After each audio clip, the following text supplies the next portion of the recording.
Jim, thanks for joining us today to talk about the exciting intersection of energy law and privacy law, which I will admit, 5 years ago, this was not a conversation I anticipated having, but here we are to talk about that exciting intersection. But first, an introduction. You are a partner out of our New York office and work on privacy. Now, what exactly does that mean for those of us that don't do that every day? Well, privacy law is at the intersection of a couple different disciplines. Privacy now includes not just the laws around the collection, use, and sharing of information related to individuals, personal information, but it also now encompasses security and cybersecurity. And that often includes not just personal information, but any information, valuable, sensitive, government, safety information, much of which is related to power. And finally, when nobody else was looking, artificial intelligence and the ethics around that has often been part of this practice as a growing area, because many of the principles that go into using personal information or for balancing safety versus surveillance has now, those same issues have come front and center in the ethics around artificial intelligence. I want to come back to AI, but let's start with grid security. So I understand grid security now for a number of years has been a big issue, a big policy issue at the state and federal level, how to secure the grid, protect it from potential wrongdoers. But I get the sense that that is not the universe of privacy issues that power companies need to be worried about. There's more to it out there these days, isn't there? Well, it's true.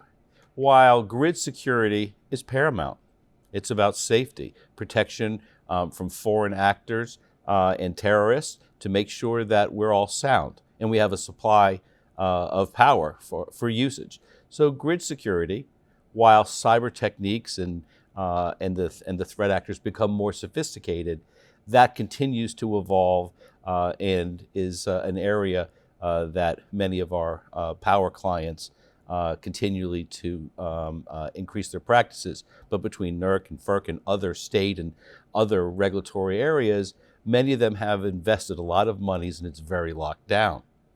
What about supply chain issues? Is that something that you end up spending time on? No, that's a key focus area, right? So while many of our power companies, whether it happens to be generation, transmission, or distribution, are very locked down with respect to their own practices, often it's the supply chain, vendors, third parties, even contractors and service providers who get access to grid architecture information or supply information or demand information that increasingly have been both subject to breaches and cyber attacks, but they've also been the target. Because if many of the threat actors know that the power companies themselves are locked down, they look for the weakest link in the chain. What about customer information? It sounds like that's an area too where power companies have seen an increased focus and make sure that they're in a position to protect not only their own information but their customer information. No, you're dead on in that. Look, personal information, especially with respect to generation and transmission companies, it's B2B. Right, so they've never really had much personal information. But as many of those companies, and distribution, but many of these companies, given the demand and desire to increase revenue and profitability, have now entered new services, whether they're providing internet service providers, smart thermostats, or other things that are in the home. All of a sudden, they're collecting a significant amount of consumer information or billing information and credit card information and things that they didn't always have directly before. Now, the difficulty is two-front. One, the security. Most of the grid information is locked down, but now these consumer information and payment and other information are in different databases that aren't secured the same way at the same expense. Plus, did they have the right permissions to be able to have those engagements? They just haven't been experienced to the same extent with having direct consumer contact and engagement and collecting of that information. But that's an area where many companies are quickly maturing because the financial reward of entering those new businesses are worth it. So you work with a lot of clients across different sectors, but how's the power sector doing generally? What grade would you give the power sector today, and what do you think they really need to focus on going forward? I think with respect to basics and building block courses, straight A's. It's important for protection of critical infrastructure, and they work well and collaborate together through the ISAC and Information Sharing Group, and they actually do industry-wide cyber simulation war games as if we're being attacked. GridX is the name of that, where many of power companies play. They're doing very well with the basics. It's the advanced dance moves. It's the new businesses and the new areas where it's a mixed bag. Some take it very seriously, but some, not that they're not taking it seriously, but they don't have the same investment of time and money and human capital to make that strong. And it's a new area where they need support. And it's an area we've been able to help them on the privacy, security, and the budding area of AI. So speaking of sort of emerging areas, even within the power sector, batteries are a huge issue. Battery storage technology, as you know, has come leaps and bounds from what it used to be. And now we see grid scale batteries popping up all over the place and creating all sorts of challenges and opportunities. What are the challenges associated with battery technology in your world? Well, it too is security and privacy, but it's a little bit different. Different than the power companies that have national security and critical infrastructure mandate behind it. The stakes are so much higher. Here, with respect to batteries, you have both the manufacturers and then you have the charging stations or the charging. Now, those potentially, as opposed to a city or an area, their level of impact is maybe a vehicle or a particular device, which is important, but one by one, it's different. And so they haven't applied the same amount of resources in that sector. But they're coming up quickly because of the promise of autonomous vehicles and electric vehicles need to make sure that those things are sound. Just the same way planes made sure that not just the critical engine components of the plane were secure and not addressable by the internet. Once they started adding these new services, they created a separate siloed area to protect that information. Cars are going through the same thing now. Now that they're becoming connected vehicles, they're making sure that the security and they have the right permissions for privacy to add the new services and things that make that area a very interesting place. And are those things that a battery developer needs to be worried about, or a utility off-taker on a battery project? Where does that risk fall today? Sure. Well, security definitely for the battery manufacturer, but for the charging side, right? Or even folks that make charging stations personal for the house, right? Or renewable energy or things that can be stored in the house. So all of a sudden, while that may seem like business to business and not very interesting information, it's actually a very big privacy concern, if not handled well, in that it can tell you when you're home based on your power usage. When you connect to a charging station, I know you've returned home. When you unconnect, I know when you're leaving for work and when you'll be away and when your house may be vulnerable. Also, the Internet of Things, whether it's the thermostat devices or other smart homes, which are an area that many are entering into. The charging devices there can also give hints about what appliances are being used in your house, so I can tell about different activities in your behavior while in the house as well.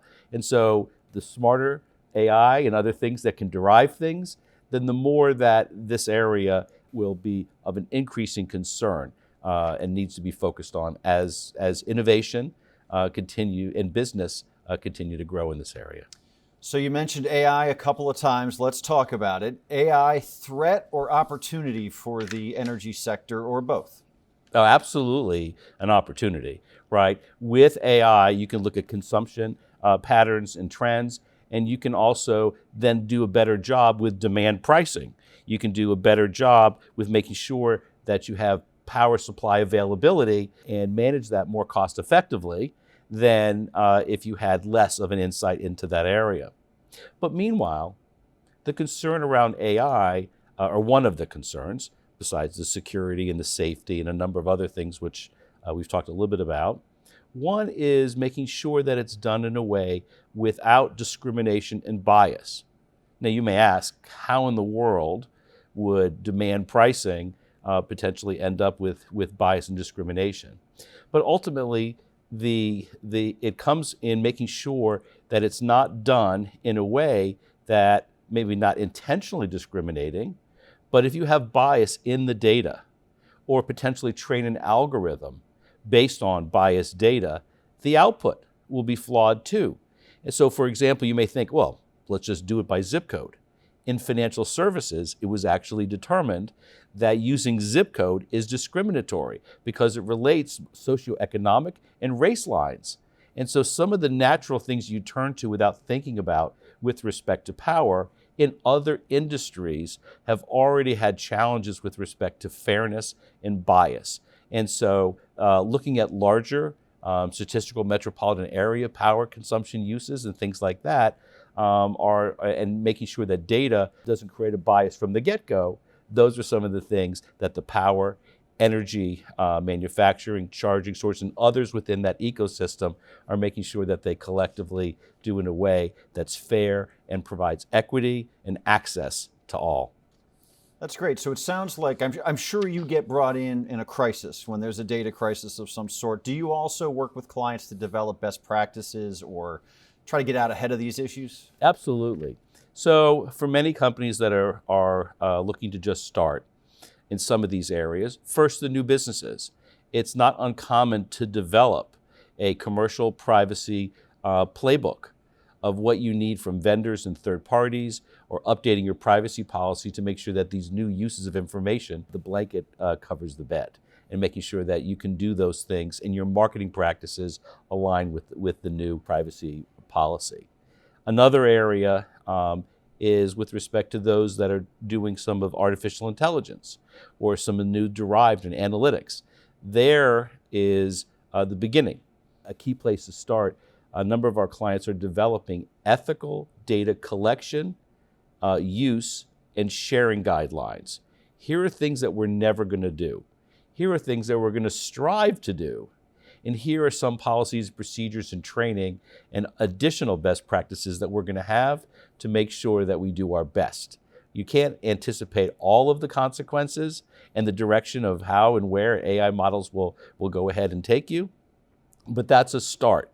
Whether it's predicting when a wind turbine engine needs replacement, that's out there now currently. Power demand on electric grid, that's out there now currently.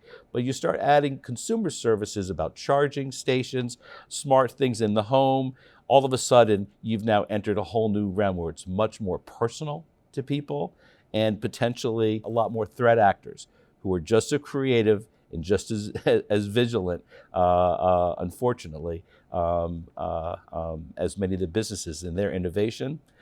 So it's a little bit of an arms race. So on the cutting edge of technology, it's hard to avoid talking about autonomous vehicles. Have you done any work in that area? Are there any unique challenges about autonomous vehicles that you don't see in other parts of your practice? Of course. Well, I've worked for several large auto manufacturers, one of the big four, an electric vehicle company, and handled cybersecurity issues.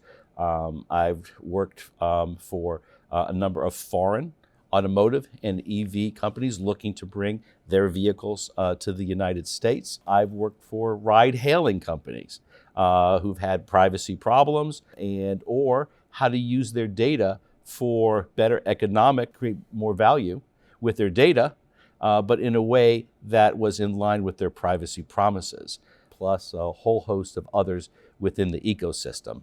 But definitely an area of growing focus is the privacy, security, and the AI uses for autonomous and electric vehicles and connected cars.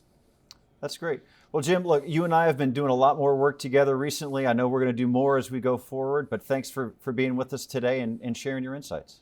Well, having the right protection of the information, the proper permissions to be able to use it, and the right focus and the ethical core to be able to use it for AI, that's the real power.